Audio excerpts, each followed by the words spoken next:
हमारे साथ विधायक और भारतीय जनता पार्टी लीडर राजा सिंह जी जुड़े हैं।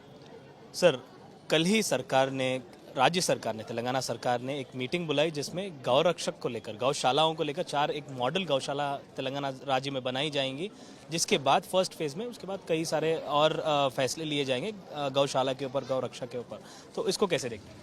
मैं मुख्यमंत्री रेवंत रेड्डी जी को पहले तो धन्यवाद प्रकट करता हूं, क्योंकि कांग्रेस में पहला ऐसा मुख्यमंत्री होगा जो गौशालाओं के बारे में विचार विमर्श करके 4 मॉडल गौशालाएं खोलने का उन्होंने जो निर्णय लिया है, इसके लिए मैं रेवंत रेड्डी जी को बधाई देना चाहूँगा। साथ ही साथ मैं रेवंत रेड्डी जी से कुछ गौरक्षकों का, हमारे ऐसे लोगों का कुछ सवाल है कि 4 मॉडल गौशालाएं आप किन किन जिलों में खोलेंगे?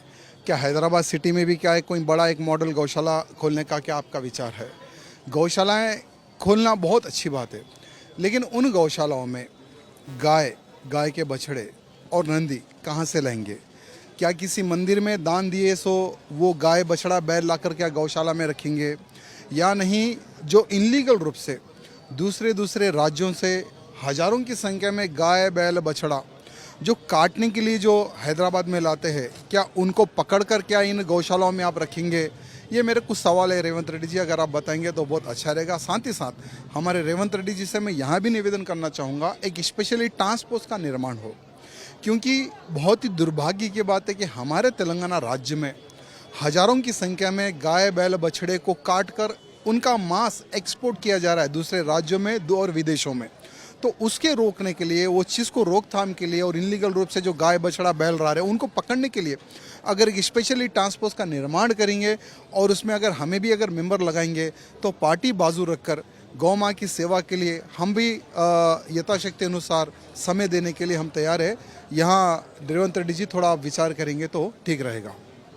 सर, एक और विषय जो सामने आ रहा है वो है फ़ोन टैपिंग केस। आपने कई बार पूर्व में रही बीआरएस सरकार पर आरोप लगाया है कि फ़ोन टैप किया जा रहा है। इसको लेकर अभी कांग्रेस ने भी यही कहा है कि कल पुलिस के इन्वेस्टिगेशन में एसआईटी ने प्रदेश कांग्रेस कमेटी के मुखिया महेश कुमार गौड़ जी को बुलाया, बताया कि भारतीय जनता पार्टी के कई लीडर का भी फ़ोन टैप किया गया, कांग्रेस पार्टी के 650 लोगों का फ़ोन टैप किया गया। ये सारी लिस्ट में है और इनको माओइस्ट के सिंपथाइजर बता रहे थे। तो इस चीज़ को कैसे देखें? देखिए, फ़ोन टैपिंग केस आज देख रहे कि किसी भी देश में उस प्रकार का कांड नहीं हुआ होगा जो तेलंगाना में हुआ है।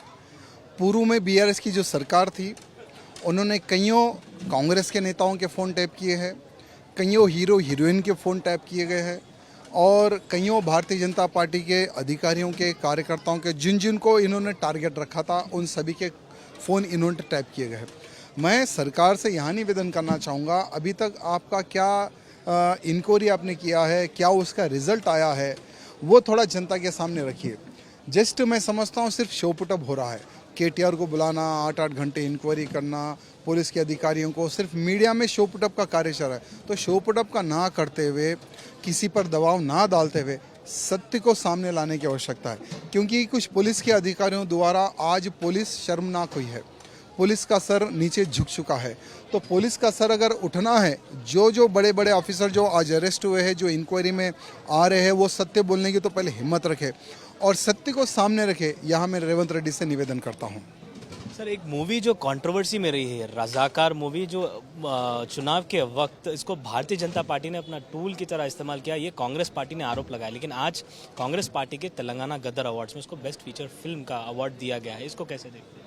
देखिए, रजाकार मूवी जो कि डायरेक्टर और प्रोड्यूसरों ने सत्य को सामने लाने का प्रयत्न किया और पब्लिक ने उस सत्य को देखा है, समझा है कि वो समय पर रजाकार की सेना द्वारा कितना अत्याचार जनता पे हुआ है, कितना लूटमार जनता के साथ किया गया है।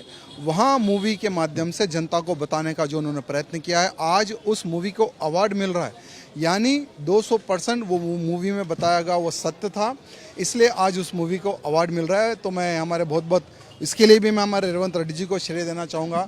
इसके लिए हमारे रेवंत रेड्डी जी ने अगर मूवी देखी है, देखने के बाद में ही उन्होंने अवार्ड दिया, ऐसा मैं समझता हूँ। तो हमारे मुख्यमंत्री जी को धन्यवाद प्रकट करता हूँ। सर, आप लगातार केसीआर गवर्नमेंट पर जब सरकार में थी तो कई सारे आरोप लगाए थे कि ये खिलाफ काम कर रहे हैं हिंदुओं के। आज जब तेलंगाना सरकार इस तरीके के निर्णय ले रही है, कांग्रेस सरकार इस तरीके के निर्णय ले रही है, तो रेवंत रेड्डी जी के जो स्ट्रैटेजी है उसको कैसे देखते हैं?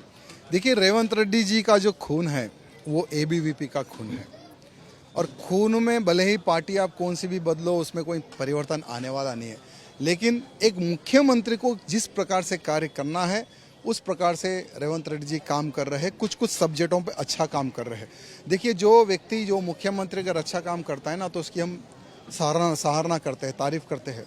हाँ, उन्होंने बहुत सारी गलतियां की है, उसके लिए हम प्रोटेक्ट भी करते हैं और आगे भी करते रहेंगे। उन्होंने अच्छा किया है तो अच्छा किया है, बुरा किया है तो वो भी हम जनता के सामने लाने का हम प्रयत्न करते हैं। धन्यवाद सर, हमसे बातचीत करने के लिए। तो ये थे विधायक और भारतीय जनता पार्टी के leader Raja Singh ji. Camera person Damodar के साथ अब्दुल बशीर, हैदराबाद।